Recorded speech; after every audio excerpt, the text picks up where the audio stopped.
Bismillahirrahmanirrahim. Assalamualaikum warahmatullahi wabarakatuh. Perkenalkan, nama saya Imran. Jadi saya di alumni Universitas Muria Tarakan di jurusannya Pendidikan Matematika.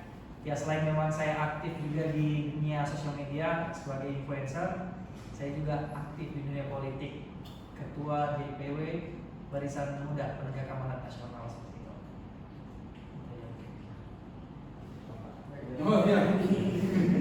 Bismillahirrahmanirrahim. Assalamualaikum warahmatullahi wabarakatuh.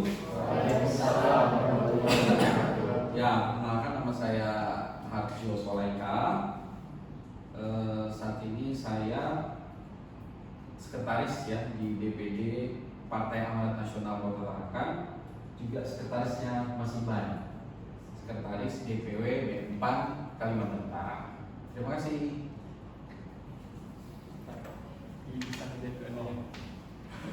Biar enak nanti ngeditnya kan. Oke, baik. Bismillahirrahmanirrahim. Assalamualaikum warahmatullahi wabarakatuh. Waalaikumsalam warahmatullahi wabarakatuh. Selamat pagi, siang, sore, dan malam bagi seluruh pemirsa yang menonton. Perkenalkan, kami dari kelompok 3 yang beranggotakan dengan saya sendiri Muhammad Omar Rizky dan ketujuh rekan saya, yaitu ada Ahmad Falili, Ageng Priyowijaya, Amelia Wandana, Dwi Ramadan, Iin Selviani, Rizko Nukandi, dan juga Tria Maha Pangestika. Nah, pada video kali ini kami akan melakukan interview kepada tokoh-tokoh politik dengan pembahasan mengenai apakah Pancasila sudah sesuai dengan berjalannya demokrasi pada saat ini. Baiklah, untuk mengetahui jawabannya tanpa berlama-lama, langsung saja kita mulai videonya. Selamat menyaksikan. Baik, yang pertama akan dimulai dengan saya. Perkenalkan, nama saya Ahmad Falili. Saya ingin bertanya, Pak. Pertanyaannya itu, menurut Bapak bagaimana Pancasila sebagai dasar negara dapat mempengaruhi sistem politik dan demokrasi yang ada di Indonesia? Jadi memang peran Pancasila itu sangat krusial dan juga penting juga bagaimana proses demokrasi Indonesia itu bisa berjalan, kemudian prinsip-prinsip politiknya juga bisa berjalan. Kita bisa lihat juga nih dari memang komposisi daripada masyarakat Indonesia itu sendiri yang memang sangat beragam, dan tentunya juga diperlukan memang suatu ideologi ataupun sistem yang memang bisa mengakomodir itu semua, dan Pancasila lahir dan juga bisa mengakomodir itu. Selanjutnya, Untuk selanjutnya nih Pak, saya tanya, saya Dwi Ramadan. Ya. Menurut Bapak nih, bagaimana cara mengoptimalkan nilai-nilai Pancasila dalam memperkuat demokrasi di Indonesia pada era modern pada saat ini? Ya, tentunya juga di era modern sekarang ini kita lebih bisa menyebutnya sebagai era digital, di mana aktivitas kita sudah mulai bertransformasi, tidak hanya aktivitas sosial yang kita jalankan, misalnya kita berinteraksi secara langsung, tapi juga ada era digital ataupun kita juga bisa berinteraksi melalui sosial media dan juga lain-lain. Jadi memang peran daripada Pancasila itu juga di sini penting, di mana Pancasila itu bisa memfilter masuknya misalnya budaya-budaya dari luar, kemudian juga apalagi namanya ini ideologi alternatif yang masuk ke sini. Jadi memang Pancasila itu menjadi garda terdepan juga kita nih, bagaimana kita bisa menyikapi itu, bagaimana masuknya, contohnya ya tadi itu ideologi alternatif, masuknya informasi dari media tentunya juga menjadi tantangan untuk kita seperti itu. Baik, selanjutnya perkenalkan nama saya Agung Priyowijaya. Di sini saya ingin bertanya, Pak, menurut Bapak apa tantangan terbesar yang dihadapi oleh demokrasi di Indonesia saat ini, dan langkah apa yang bisa dilakukan untuk mengatasinya? Saya rasa yang menjadi selain daripada politik identitas tentunya, yang menjadi tantangan kita itu bagaimana kita mengoptimalkan ini lagi. Jadi begini, kita lahir di mana generasi sekarang itu sangat melek informasi yang memang kita peroleh dari dunia digital tadi. Jadi yang menjadi tantangan lagi ya bagaimana kita bisa mengoptimalkan itu, bagaimana Pancasila ini bisa menjadi filter, bagaimana supaya memang kita di sini pemuda-pemuda itu bisa tahu nilai-nilai Pancasila itu bukan sekedar daripada menghafal butir-butir ataupun poinnya, tapi bagaimana kita bisa mengimplementasikan di kehidupan sehari-hari, dan juga bagaimana kita bisa mensiasati itu bagi Pancasila menjadi tameng kita untuk masuknya budaya-budaya yang mungkin memang tidak sesuai dengan konsep-konsep Pancasila, dan juga bagaimana Pancasila itu juga justru bisa menjadi bukan lagi menjadi sekedar batasan kita dalam berkembang. Kan banyak juga konsep Pak. Jangan Pancasila ini cuma membatasi kita aja dari dari dunia global sekarang ataupun era globalisasi sekarang. Tapi bagaimana Pancasila bisa memfilter dan juga menjadi pionir kita ke depannya. Oke, baik, selanjutnya perkenalkan saya Maria Wardana Putri. Pertanyaan saya, menurut Bapak upaya apa yang harus dilakukan pada sebuah daerah yang masih tingkat pembangunannya masih rendah dan masih sangat terpelosok, dan bagaimana cara melaksanakan demokrasi di daerah tersebut? Saya rasa prinsip-prinsip demokrasi itu seharusnya memang tetap terjaga dari batas-batas kecil. Contohnya kita bisa lihat misalnya dari sistem demokrasi paling kecil itu misalnya pemilihan RT, pemilihan ketua kelas yang ada di kelas itu kan harus memang tetap berjalan sebagaimana mestinya, bagaimana tetap bisa membawa nilai-nilai Pancasila itu tadi, mulai dari prinsip ketuhanan yang Maha Esa, nilai ketuhanan yang Maha Esa sampai misalnya di sila keempat juga kan itu harus tetap dikedepankan, bagaimana ada prinsip musyawarah di situ. Saya rasa ketika memang daerah terpelosok sekalipun, ketika memang kita mau sistem itu berjalan dan harusnya memang sudah berjalan sesuai dengan prinsip demokrasi Pancasila, saya rasa itu bukan suatu hal yang sulit ya. Jadi memang tetap bisa berjalan, dan kelebihan daripada Pancasila itu sih, saya rasa. Perkenalkan, nama saya Tria Mahapalistika. Pertanyaan saya, bagaimana pandangan Bapak tentang efektivitas sistem demokrasi yang ada di Indonesia pada saat ini dalam memenuhi aspirasi rakyat dan menjaga stabilitas politik, serta langkah konkret apa yang dapat dilakukan untuk memperbaiki sistem tersebut? Gimana sih? Bagaimana pandangan Bapak tentang efektivitas sistem demokrasi yang ada di Indonesia saat ini dalam memenuhi aspirasi rakyat dan menjaga stabilitas politik, serta langkah konkret apa yang dapat dilakukan untuk memperbaiki sistem tersebut?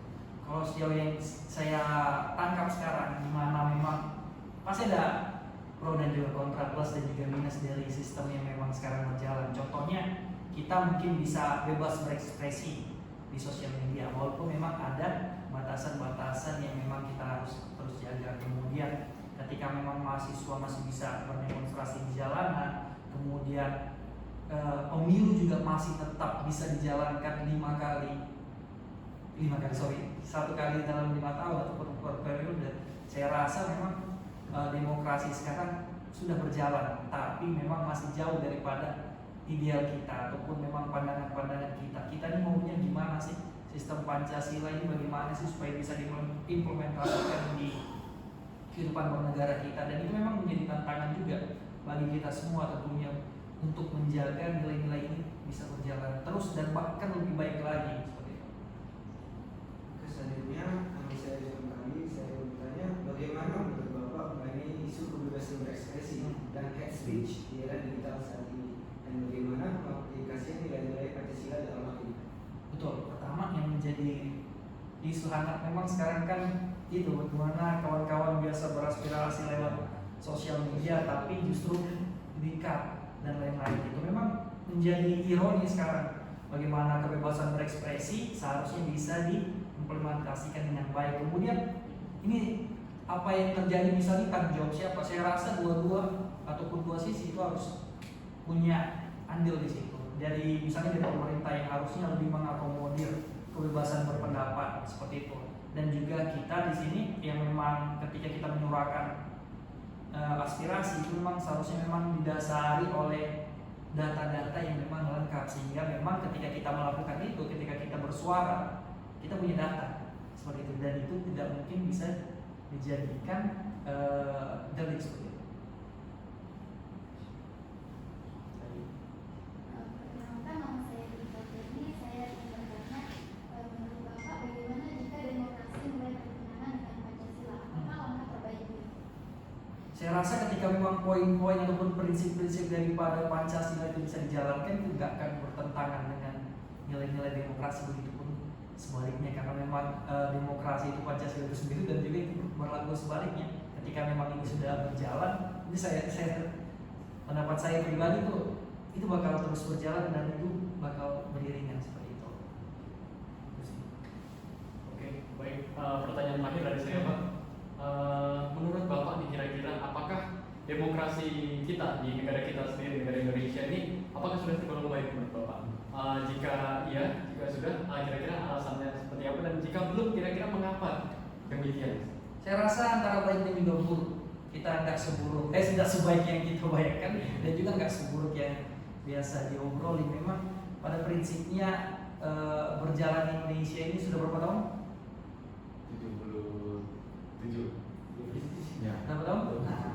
Memang waktu yang sebenarnya bisa dibilang panjang dan juga singkat. Kalau kita berkaca dengan sistem yang sudah dijalankan oleh Amerika Serikat itu kan sudah ratusan tahun. Ya, presiden pertama di dunia itu dari Amerika Serikat. Presiden pertama itu dari Amerika Serikat. Dan saya rasa hanya waktu yang bisa menjawab, dan juga memang semangat daripada generasi seperti itu. Bagaimana memang kawan-kawan itu seharusnya memang tetap peduli ya dengan Pancasila dan juga sistem yang ada di dalamnya. Seperti itu, ketika itu memang terkawal dengan baik, ya ke depannya kita memang punya harapan yang cerah juga bagaimana Indonesia ke depannya dengan sistem yang ada seperti itu bisa lebih baik dan jauh lebih baik lagi. Terima kasih. Baiklah, mungkin cukup sekian video dari kami kelompok 3. Terima kasih sekali lagi atas kesempatannya oleh Bapak Imran SPD dan juga Bapak Harjo Solaika. Namun sebelum kita menutup video ini, mungkin teman-teman harus mendengar kata-kata motivasi terlebih dahulu nih dari Bapak Imran SPD dan juga Bapak Harjo Solaika, dan tambahan dari Saudara Ahmad Kuleni sebagai rekan mahasiswa. Silakan. Di tengah derasnya arus informasi di era digital, harapannya ya semua generasi pemuda, mulai dari generasi Z itu generasi milenial itu harus bisa mengamalkan Pancasila, tidak hanya sebagai memang poin per poin ataupun sila per sila yang kita memang sekedar kita hafalkan ataupun kita belajar tiap upacara bendera waktu kita sekolah, tapi memang bisa mengamalkan nilai-nilai di kehidupan sehari-hari. Ya, dan menarik setelah saya mengikuti diskusi teman-teman pada malam hari ini, membuat saya teringat dan harus menegaskan kembali pesan Bung Hatta. Beliau itu pernah bilang begini, bahwa jatuh bangunnya negara ini ya itu sangat tergantung dari bangsa yang sendiri. Artinya semakin pudar persatuan dan kepedulian kita, ya, maka Indonesia ini hanyalah sekedar nama dan gambar seuntayan pulau di kita saja. Nah, oleh karena itu teman-teman sekalian, saya sangat mengapresiasi dan tetap semangat ya untuk terus mempertajam daya pikir kita, karena itu penting untuk menangkap tantangan-tantangan ke depan yang begitu kompleks. Seperti itu ya. Tetap semangat dan luar biasa. Terima kasih. Baik, selanjutnya perkenalkan, nama saya Ahmad Fadili. Saya mewakili rekan-rekan mahasiswa. Bukan tampangmu yang membuatmu dikenang, tapi bukan juga ucapanmu yang membuatmu bijak, tapi pergerakanmu lah yang membuatmu bermakna. Sekian dari kami. Dan mengucapkan Assalamualaikum warahmatullahi wabarakatuh. Waalaikumsalam warahmatullahi wabarakatuh. Baik, Assalamualaikum warahmatullahi wabarakatuh. Selamat pagi, siang, sore, dan malam bagi seluruh penonton. Kembali lagi bersama kami dari kelompok 3, dan pada kesempatan kali ini kami akan melakukan interview bersama Bapak Abu Talib Ilham SEMH selaku Divisi Hukum dan juga Pengawasan di KPU. Nah, dengan pembahasan yang masih sama, yaitu mengenai apakah Pancasila sudah sesuai dengan berjalannya demokrasi pada saat ini. Nah, untuk mengetahui jawabannya, simak videonya sampai akhir. Baik, perkenalkan kami dari kelompok 3 yang beranggotakan 8 orang bersama saya sendiri Muhammad Ahmad Rizky dan 7 rekan saya, yaitu Ahmad Polili, Agus Priyowijaya, Amin Yawandana, Dwi Ramadan, Iin Zelviani, Rizko Nukandi, dan juga Triyamaha Pangistika. Selanjutnya kami akan memasuki sesi interview bersama Bapak Abu Talib SEMH. Untuk sesi interview, silakan. Baik Pak, untuk pertanyaan yang pertama, bagaimana Pancasila dapat digunakan sebagai landasan dalam menjaga pluralisme dan toleransi dalam demokrasi Indonesia, khususnya yang di dalam konteks pemilihan umum? Oke, baik Pak. Yang pertama, Assalamualaikum warahmatullahi wabarakatuh.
dasar negara kita. Nah, voter kita juga sudah merancang dari awal bahwa ada 5 dasar kita untuk yang kita patuhi. Dengan kita ini negara hukum, tentunya juga taat kepada aturan. Yang terkait dengan KPU, bahwa KPU ini menjalankan sesuai dengan amanat undang-undang. Di Undang-Undang Dasar tahun 1945 pada pasal 22E dijelaskan bahwa pemilu itu dilaksanakan secara luber dan jurdil dan dilaksanakan 5 tahun sekali. Artinya 5 tahun sekali itu dilakukan pergantian kepemimpinan. Kenapa penting itu? Karena kepemimpinan itu ditentukan oleh suara rakyat. Nah, teman-teman inilah mempunyai hak mutlak untuk memilih pemimpin kita yang hari ini yang di DPR, baik itu di kabupaten, provinsi, sampai pusat. Karena secara kelembagaan bahwa kenapa ini penting, karena secara kelembagaan kita sudah diatur. Kalau kita melihat secara ketatanegaraan, ada 3 lembaga di situ. Yang pertama eksekutif kan pemerintahan, habis itu yudikatif penegakan, dan legislatif. Legislatif itulah mengatur undang-undang. Yang hari ini kita jalani undang-undang itu, pembahasan ada di legislatif. Nah, di tatanegaraan itu ada di sampingnya ada namanya BPK, Badan Pemeriksa Keuangan. Di bawahnya ada KPU, Komisi Pemilihan Umum. Nah, Komisi Pemilihan Umum itu sebagai panitia dalam proses pelaksanaan pergantian. Makanya KPU itu menjalankan sesuai dengan amanat undang-undang dasar kita. Kalau teman-teman membaca hierarki undang-undang itu kan yang mulai dari undang-undang dasar, habis itu MPR, habis itu undang-undang atau peraturan dengan keputusan presiden, perda provinsi dan kita.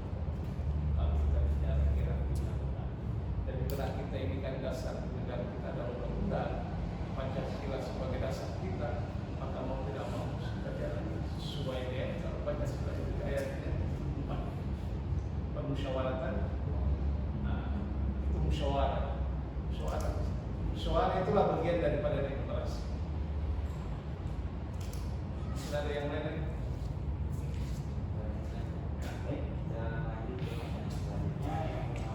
Apakah ada nilai-nilai atau prinsip dalam Pancasila yang untuk punya tercermin dalam praktik demokrasi Indonesia, khususnya dalam konteks pemilihan? Saya berpikir bahwa kalau bicara secara normatif, seharusnya semua harus mengikuti dasar. Karena Pancasila itu kena dasar negara yang menjelaskan terkait dengan bicara tentang bagaimana keyakinan kita. Ya. Pancasila kan awal kan dasar pertama kan ketuhanan Maha Esa. Ketuhanan Maha Esa itu kan dia bicara tentang bagaimana keyakinan setiap orang. Habis itu sila kedua apa? Ya, kalau sudah punya keyakinan pasti ada rasa kemanusiaannya di dalam, baru persatuan dan seterusnya sampai adil dan makmur. Sehingga kalau ketika orang memahami Pancasila sebagai dasar negara, maka saya yakin dan percaya bahwa pemimpin siapapun juga dia harus patuh terhadap Pancasila sebagai landasan dasar dan undang-undang sebagai dasar negara. Undang-undang dasar menjadi dasar daripada kekuatan hukum yang ada di Indonesia. Tapi itu kalau kita memahami. Tapi kembali kepada persoalan intinya.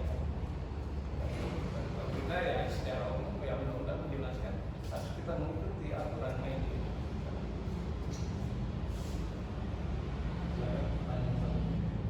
Nama saya Nadia Putri. Pertanyaan selanjutnya, bagaimana cara atau langkah-langkah apa saja yang KPU akan lakukan dalam mengantisipasi terjadinya kecurangan yang dilakukan oleh oknum tidak bertanggung jawab dalam melakukan proses pemilihan suara?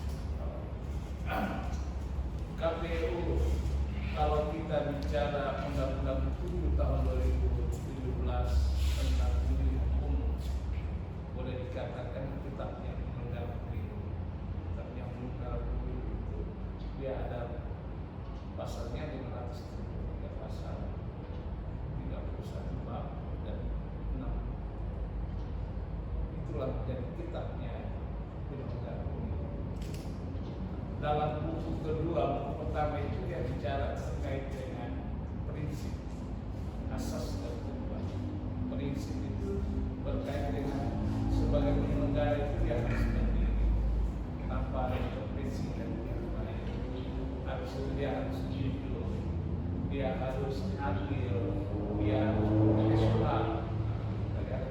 Yang kepastian itu adalah berkaitan dengan maka tugas KPU adalah bagaimana menyampaikan kepada hak pemilih yang memiliki suara yang batas usia mereka 17 tahun dan sudah menikah, menyampaikan teman-teman, menyampaikan pilihlah pemimpin sesuai dengan hak hati nurani teman-teman, yang pemimpin yang menyampaikan visi dan misi. Karena visi dan misi itu akan membawa kita ke depannya 5 tahun setelah. Maka carilah pemimpin yang menurut Anda yang terbaik, pemimpin yang tidak punya tidak menjual suara rakyat. Nah, itu adalah semacam himbauan kita. Tapi persoalan untuk antisipasi penegakan pencegahan itu kewenangan dari Bawaslu.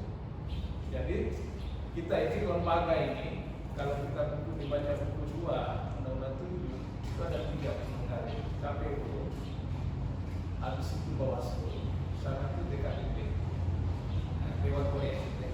KPU itu lebih menjalankan teknisnya, menyiapkan sesuatu. Kayak ibaratnya teman-teman kalau promosi ludes itu buat kepanitiaan.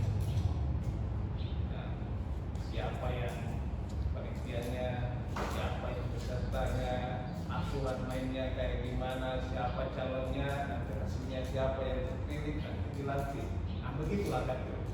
Tapi dia ini KPU ini ada frame ininya, kepastian hukumnya di situ, ada dasar hukum yang harus kita lalui. Ya Undang-Undang 7. Jadi pertama tahapan kalau kita baca di 3167 itu ada pertama perencanaan anggaran, habis peraturan, habis ini lagi jalan teman-teman kemarin pemutahiran data pemilih, habis itu kemarin masuk lagi penetapan peserta calon partai politik. Ada 18 partai politik sekarang kita ini yang akan kita pilih nanti di tanggal 14 Februari 2024. Nah, itulah tugas kepanitiaan itu ada kita. Jadi kepanitiaan itu ada pengawasan ketika ada calon yang melakukan kecurangan, tugasnya Bawaslu stop kan ketika dia itu. Baratnya dia yang wasit. Kalau KPU dan Bawaslu itu ketika ada yang salah, maka tugas kita DKPP yang memiliki tugas mesti kode etik kita. Apakah kita ini dilanjutkan atau tidak? Jadi secara KPU tugasnya bagaimana menyuarakan bahwa masyarakat itu bisa menyampaikan hak pilihnya di suara pada tanggal 14 Februari. Salah satu indikator yang keberhasilan KPU adalah partisipasi. Semakin banyak partisipasi orang katakan TPS itu lagi kita partisipasi. Lanjut ke pertanyaan terakhir sebelum perkenalkan nama saya Muhammad Amresi ya. Sebelumnya mungkin pertanyaan ini saya sudah mendapat sedikit titik terang dari pertanyaan teman-teman tadi juga yang telah menjelaskan di Bapak. Mungkin bisa diperinci lagi ya Pak. Baik, jadi pertanyaannya yaitu bagaimana kira-kira KPU bisa memastikan bahwa semua proses pemilihan yang terjadi itu sudah sesuai dengan prinsip-prinsip Pancasila seperti mulai dari keadilan, keberagaman, dan juga musyawarah dalam pengambilan keputusan. Oke, baiklah. Karena memang KPU ini menjalankan tugas sesuai dengan amanat undang-undang. Karena Undang-Undang Dasar Indonesia tahun 1945 di pasal 2E menjelaskan bahwa pemilu itu dilaksanakan secara luber dan jurdil dan dilakukan 5 tahun sekali. Nah, artinya bahwa 5 tahun itu harus ada pergantian. Kecuali ada membatasi, kecuali ada undang-undang itu dibatasi bahwa kayak presiden itu minimal 2 kali. lebih dari itu nggak bisa, kecuali dengan undang-undang. Undang-undang, ya kan? Kalau selama masih undang-undang itu undang-undang dasar, ya tetap mengikuti aturan. Yang jelas bahwa KPU menjalankan amanat undang. Jadi undang-undang menyampaikan itu, ya kita jalankan itu. Pada proses pemilihan penggantian bahwa itulah kewenangan KPU. Kewenangan KPU itu kewenangan besar sekali, mulai dari proses pendaftaran sampai peserta, sampai pada penentuan pemilihan, sampai pada pelantikan.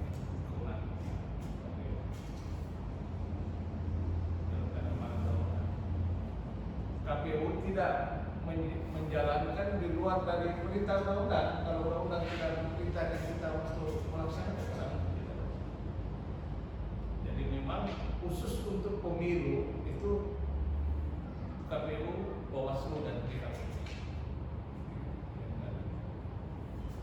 punya kewenangan yang beda-beda.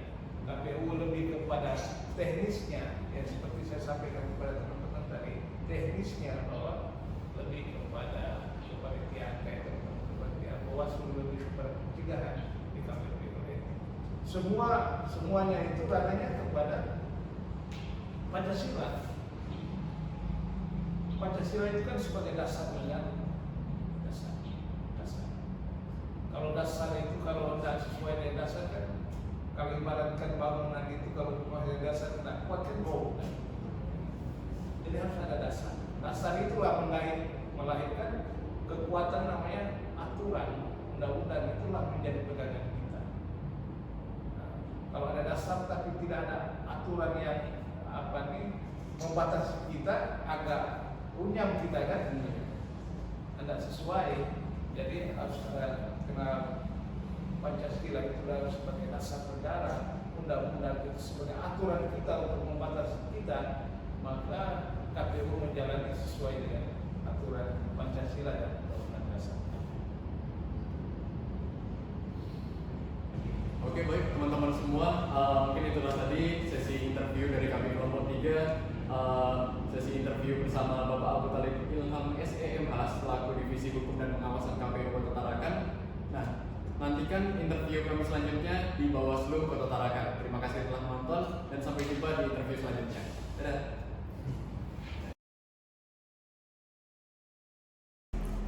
Baik, assalamualaikum warahmatullahi wabarakatuh. Waalaikumsalam warahmatullahi wabarakatuh. Kembali lagi bersama kami kelompok 3, bersama saya Muhammad Ahmad Rizky, dan kali ini saya bersama 4 rekan saya, yaitu ada Ahmad Walili, Ayung Priyawijaya, Amelia Wandana, dan juga Dwi Ramadan. Dan pada kesempatan kali ini kami akan menginterview Bapak Jufri SH selaku pimpinan Bawaslu mengenai pembahasan yang masih sama, yaitu apakah Pancasila sudah sesuai dengan berjalannya demokrasi pada saat ini. Nah, untuk mengetahui lebih lanjut, tonton videonya sampai habis. Silakan masuk sesi interview. Pertanyaan pertama. Terima kasih.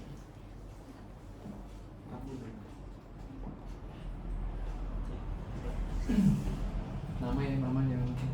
Oke, perkenalkan nama saya Amelia Wandana Putri. Pertanyaannya, bagaimana cara kita untuk meminimalisir pelanggaran-pelanggaran yang telah dilakukan di tahun pemilu atau pilkada sebelumnya? Program apa saja yang Bawaslu lakukan untuk mengadakan sosialisasi tersebut? Baik. Aduh, macam di sidang. Jadi ya sekali lagi kita bangsanya santai, nggak perlu formal dulu, karena yang ditugaskan di sini ya Pak Dr. Ilham kan? Iya. Dr. Ilham juga kemarin itu setelah barang itu sama saya, pas di Pamulan ya. Terkait dengan minimalisir pelanggaran, saya juga tadi sudah ada tahu nama saya tuh, cuma singkat, pendek lagi, pendek. Nama saya Jupri, cuma divisinya kalian belum tahu kan? Belum. Nah, itu saya mau coba. Ganti sudah. Memang dulu tuh saya divisi SDM, cuma sudah pasca dikeluarkannya Perbawaslu 3 tahun 2022 sudah berganti. Dan itu berdasarkan hasil pleno Bawaslu Kota itu saya mengampu divisi penanganan pelanggaran dan penyelesaian sengketa. Jadi agak cocok dengan topik kan. Bagaimana cara menekan jumlah pelanggarannya? Pertama itu strategi kita adalah melakukan sosialisasi ke masyarakat agar masyarakat itu paham. Kita bagaimana mengedukasi masyarakat agar masyarakat itu mengerti begini yang dilarang, begitu yang salah, begini yang dibenarkan pada aturan. Itu satu. Apa program-program apa yang kita lakukan di masyarakat? Banyak program yang kita laksanakan. Pertama yang terpenting itu yang di awal adalah kita menggandeng beberapa organisasi masyarakat, yaitu kepemudaan, tokoh agama, tokoh agama, bahkan sampai di mahasiswa, organisasi mahasiswa juga kita gandeng. Untuk apa? Untuk mensosialisasikan itu terkait visi misi kita, terkait adanya potensi yang terjadi pada saat di tahapan kedua, bagaimana cara mereka itu bisa paham ketika ada proses adanya dugaan pelanggaran. Jadi mereka paham kemana harus melaporkan ketika kami dugaan pelanggaran. Sebenarnya itu dari pakai atau ada ketidaksesuaian sini. Sebenarnya itu. Jadi kita sudah membuat yang namanya itu MOU ke mahasiswa, salah satunya ke BEM, ke organisasi seperti HMI, PMI, terus ke GMKI. Itu kita sudah sama kepemudaan tuh KMPI sudah kita kerjasama sama dari organisasi keagamaan seperti Muhammadiyah sudah kita lakukan juga. Jadi ketika begitu kita masuk ke masyarakat, jadi bukan kita terjun langsung, jadi organisasi yang langsung mensosialisasikan. Jadi kita kasih pemahaman ke yang kita gandeng ini, kita dengan MOU itu. Misalkan masnya ini adalah salah satu tokoh masyarakat, kita sampaikan ke dia. Juga pembukaan ke Mas ini, jadi Mas ini yang menyampaikan ke masyarakat. Atau bisa saja dalam bentuk suatu kegiatan yang kegiatan tersebut kita diundang sebagai narsum.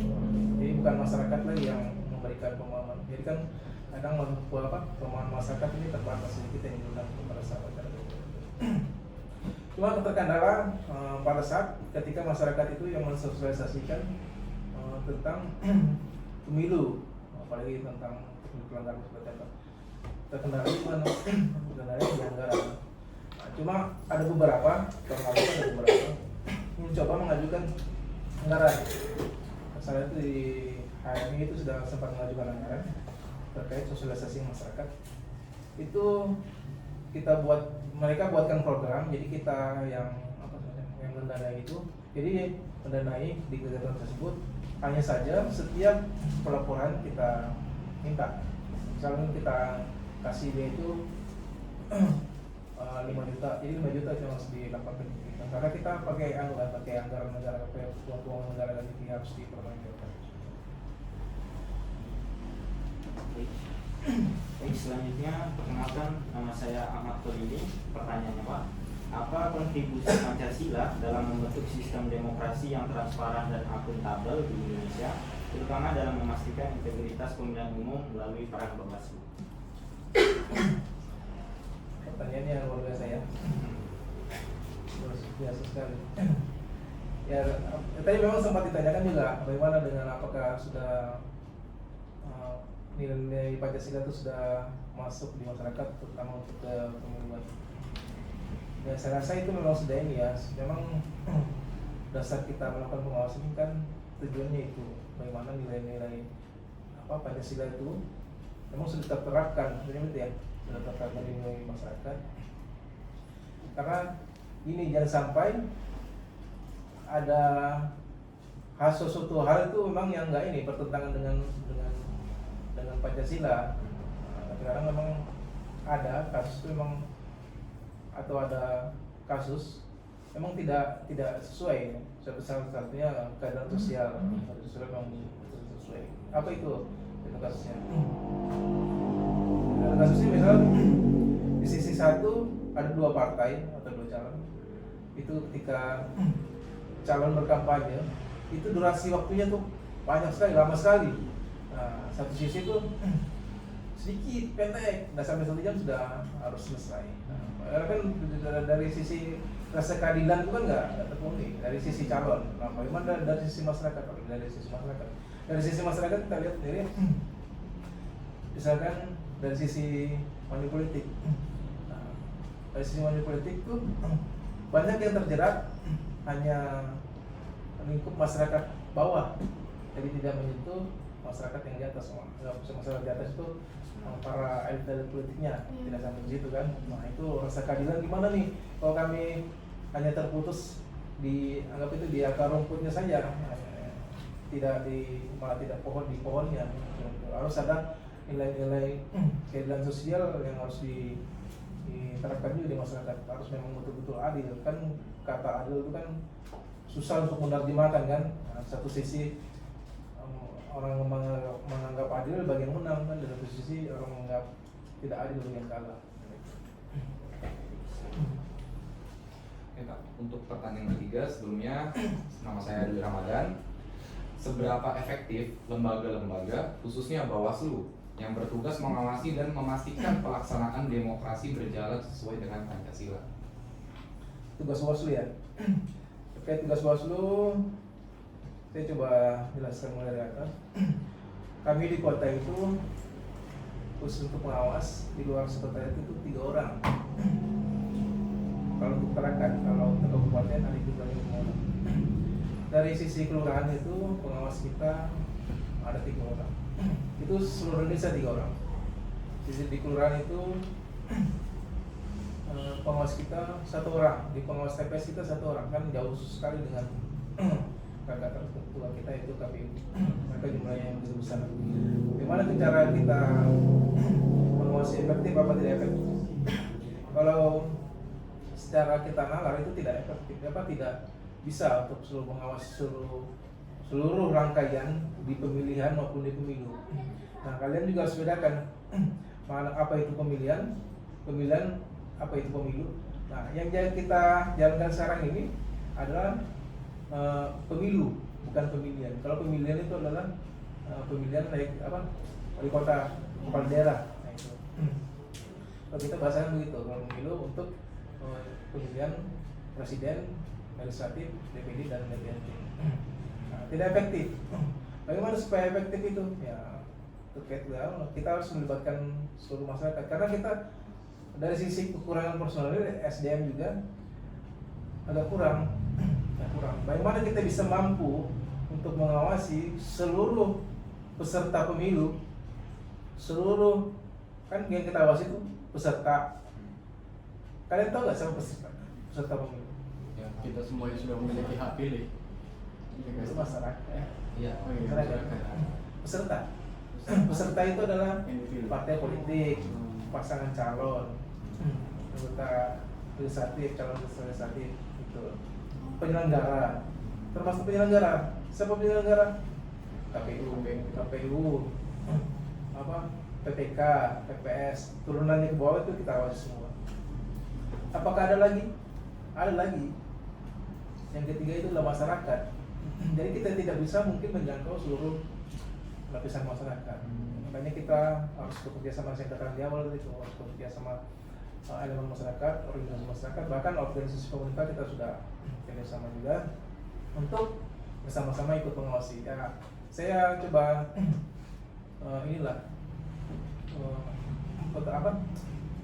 umpamakan itu sebuah pertandingan sepak bola yang wasitnya itu adalah pengawas. Jadi masyarakat juga harus mengikuti. Ketika wasit itu tidak melihat, berarti masyarakat yang bisa mengikuti. Nah, kalau efektif, ya efektif ketika semua berperan aktif untuk melakukan pengawasan. Pasti bersinggungan dengan Pancasila. Kalau kita sudah efektif, pasti sudah memenuhi kembali lagi ke sila 5 itu. Saya juga mewakili teman saya yang tidak dapat hadir atas nama izin. melihat kejadian dari periode-periode sebelumnya, baik itu sebelum pemilu atau sesudah, masa tenang pun masih ditemukan namanya money politik atau serangan pajak kepada masyarakat supaya dapat suara terbanyak. Bagaimana cara mengarahkan masyarakat agar tidak terbawa pengaruh hal tersebut, dan bagaimana cara Bawaslu mengantisipasi money politik yang menjamur di masyarakat. Money politik ya, money politik serangan pajak ya. Serangan pajak tuh sekarang sudah ganti nama. Serangan semen, serangan pajak. Bahkan malah yang belum terdeteksi oleh Bawaslu itu ini e-money. Ya, Wallet itu kan itu agak susah transaksinya, kita nggak bisa masih. Kan kita belum melakukan kerjasama terkait tadi. Kalau di medsos Facebook mungkin dari Bawaslu RI sudah melakukan kerjasama dengan Facebook. Jadi ada menu, kita bisa laporkan ke pihak tinggal ke Facebook terkait banyaknya pelanggaran di masa tenang. Bukan hanya masa tenang, di semua tahapan bisa. Bahkan di tahapan ini sekarang mau tahapan apa nih? Pemungutan data. Orang bisa saja membuat manipulatif. Dengan cara apa? Mereka saya pada saat Ramadan ini bisa saja bagikan sumbangan kan? Sumbangan masjid sama dirinya. Walaupun belum ada pasangan calon, partai kan bisa sudah kan partai sudah terdaftar kan? Sudah ada namanya kan? Sudah jalan selama partai. Partai itu melanggar. Masalahnya, saya katakan tadi itu ya, kita ini sedikit. Kita ini para peserta parpol maupun calon itu selalu menyuguhkan ke masyarakat itu pil pahit. Kalau saya bilang pil pahit itu ya berupa uang, sembako dan sebagainya. Kenapa? Karena itu pil pahit itu akan berefek ke masyarakat yang kena. Masyarakat yang kena karena saya sempat dikatakan di awal itu, makanya masyarakat itu perlu diedukasi bagaimana ketika menerima itu adalah perbuatan yang dilarang. Bahkan kami juga mendorong pihak MUI itu untuk mengeluarkan fatwa bahwa menerima money politik itu adalah haram. Kan ini sementara di pusat aja fatwanya sebenarnya itu. Nah, terkait dengan di luar masa ini, saya rasa tidak ada perbuatan money politik ketika perbuatan itu di luar dari masa tahapan, dari masa tahapan itu di luar dari pesta demokrasi ini. Tidak ada perbuatan itu yang terjadi ya, pelanggaran yang terjadi di luar masa tahapan demokrasi. Kenapa? Siapa coba yang mau ngasih uang di luar tahapan? Tidak ada kepentingan kan, di luar tahapan pemilu tidak ada kepentingan. Jelas kita berupaya semaksimal mungkin mengedukasi masyarakat agar tidak mau menerima. Kita sempat waktu pas Pilwali kemarin sudah tervonis satu orang dan ingkrah sampai ke pengadilan tinggi di Samarinda itu, umurnya 3 tahun denda 200 juta. Sudah kita cuma turun orangnya. Itu sudah, dan itu tanpa kehadiran tersangka terdakwanya, jadi sempat ingkrah sudah. Dan itu kan disayangkan juga, mereka nggak paham, ternyata kita klarifikasi nggak paham dia mereka yang ternyata perbuatan itu dilarang. Awalnya sih mereka, saya ini Pak menyumbang, apakah saya menyumbang itu dilarang? Itu adalah saya, itu tuntunan ajaran agama saya itu menyumbang itu, kan menyumbang itu diperbolehkan dalam, ya masalahnya kan momennya nggak pas. Nah, momennya nggak pas, misalnya pada saat itu kamu melakukan pada saat di kampanye, pada saat orang berpesta demokrasi. Kamu pending dulu, atau kamu lakukan diam-diam, maksudnya diam-diam, atau pending dulu lah, kalau diam-diam juga lebih baik. Ya, bulan-bulannya atau di luar masa demokrasi ini. Demokrasi ini baru biar kamu mau miliar-miliar sumbang nggak apa-apa. Orang harus senang. Iya. Jadi itu mungkin. Oke, baik teman-teman, itulah tadi proses interview kami dari kelompok 3 bersama Bapak Jufri SH selaku pimpinan dari Bawaslu Kota Tarakan. Sebelumnya kami mengucapkan beribu banyak terima kasih kembali kepada Bapak Jufri SH atas kesempatan dan waktunya telah bersedia untuk kami interview. Baiklah, karena ini adalah interview ketiga dari kami, berarti ini juga yang akan menutup video kami pada kesempatan kali ini, karena yang pertama kami telah menginterview tokoh politik, selanjutnya kami telah juga menginterview dari KPU, dan yang pada kesempatan kali ini kami menginterview salah satu pimpinan dari Bawaslu Kota Tarakan. Maka lengkaplah sudah video tugas dari kami kelompok 3. Maka dari itu langsung saja saya akhiri. Wassalamualaikum warahmatullahi wabarakatuh dan selamat pagi, siang, sore, dan malam. Terima kasih. Waalaikumsalam warahmatullahi wabarakatuh.